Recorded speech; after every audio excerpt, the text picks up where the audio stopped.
Hey guys, this is gonna be a little bit of an unconventional episode. There's still gonna be Kaizo Ironmon, as you can see going on in the background, but this episode is going to be a little bit more personal. So if you're not ready for potentially some not so great news, some sad stuff, just some stuff to really get your mind thinking, then I suggest you skip the episode. But anyway, yeah, it's been a bit of a tough going these past few days, past few weeks, even past few months. Why? Well, I think for a long time we've been expecting my mom's surgery to happen. We've waited for several months to get a date. Things are quite slow where I live, so from the time you start talking about it to the time when you actually get a date took months, like half a year. Can you believe that? And then when you finally get a date, you get all worked up for it, you get nervous, you get scared, you start to panic a little bit, right? Any surgery, I think, if anybody has ever experienced a close friend, family get a surgery, you probably know what I mean, but if you haven't, I'll try to describe that a little bit for you. It always starts off with being very worried and being very concerned and overbearing for everyone. You're all just trying to figure things out, but it makes you start to really put more time and attention into that person, and then you start redirecting all your resources towards it. And after a while, it starts to relax a little bit, but then it doesn't go away. Because you don't, from the moment you hear the news until you finally hear back and get a date, it's all just slow buildup of worrying. It never really hits its peak. It just gives you a lot more time to think about all the different things you could do, all the different scenarios that could go on, and all the different things that you wish you could have done. Now, that's not to say like nothing, radio silence and that time between, when you first hear about it from your doctor to when you actually get a date. There's some tests here and there, and then you hyper focus and you pay lots of attention to those milestones, dates, like getting a scan and such. You get all this time to think to yourself, and I don't want to say the types of things that you could be thinking about, positive or negative. It's gonna be a ton of that, but you could really spiral out of control if you don't know how to stop it. I think if there was one advice that I would give for those of you who are still waiting, it would be spend your time on the things that will actually make a difference rather than spending time being alone, thinking about it, researching on it, and overthinking it. It's incredibly hard to do, and I've done it. Yet, for me, there's always been things that I've avoided. I just actively avoid it. Maybe one day I'll talk about those, but I don't think that's something I'm ready to share about right now. But I think it's just, to summarize, it's going to be scary. It's going to be terrifying, and you're going to wish things had gone different. Wish that you had done better, but none of that really matters at this point. Basically, it can get as worse as your mind allows it to be, right? So if you have somebody you can talk to, somebody you can share it with, I would definitely advise you to do so. I think it's not a burden to them. It's not a burden to them by sharing. It's a burden to you for not sharing. Because if you think about it the other way, it'll leak through. It'll bleed through. It'll just slowly seep out of you, and you won't even notice, but other people would, and it just becomes something that they'll worry about. It doesn't affect your friends or family as much as you think. you'll just be glad that they lend an ear, or you shared something that's really important to you.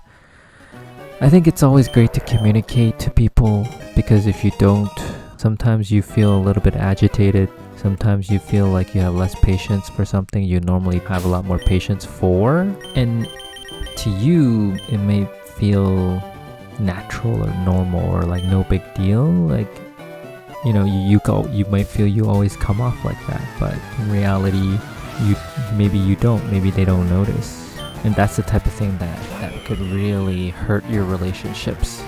I'm rambling on a bit, but I think that's genuinely how it feels right now. So after 6 long months, we finally got a date on when the surgery was. There's a lot of prep work ahead of time. I'm not gonna mention what type of surgery it is. Any type of surgery comes with risks. I don't want to minimize or blow anything up, but if you've experienced it, whatever you feel is as equally as important as the next person. But you finally get the date, you start doing all this prep work, everyone builds their schedules around it, everyone starts preparing for it, you start making plans, you start doing all these other things that you need to do to get ready for the surgery. And I think the toughest part in getting ready is your mental and everyone's mental. I think this is when things starts to reach its peak, but not quite there yet. The feeling starts to bubble up a little bit more and more each day, and you try to come to terms or distract yourself so you don't feel it as much. But I think there's really no words for it actually. It just comes and goes each day, and then as it gets closer and closer, you feel like you might feel, for me it felt like, okay, I've finally calmed down, I've finally come to terms mentally, I think I'm ready for it I'm ready for the day. But you're never really ready. You're just mentally ready to exist because you've done all the prep work. And then all of a sudden, less than 24 hours away, you get a call. They tell you, I'm sorry, there's an emergency, and unfortunately we have to cancel your mom's surgery and reschedule it. We have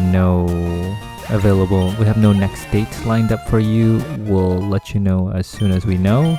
And then I'm so shocked. I just said, okay, end of call. But if you guys are still listening at this point, for me, like I said, I ended that call shocked, but I quickly realized how much I was missing answers for, and I called back immediately and I asked some of those questions. So here we are at this very moment. No next date. We're all just digesting that information, doing whatever we can to distract ourselves from it. Okay, how does my mom go back to normal? She's taking medication. Does she resume? It's important medication she was prescribed but told to stop leading up to the surgery. Can she live her life normally or continue to live normally? Are we at risk? I think the biggest fear, it was what would have happened on the day of surgery.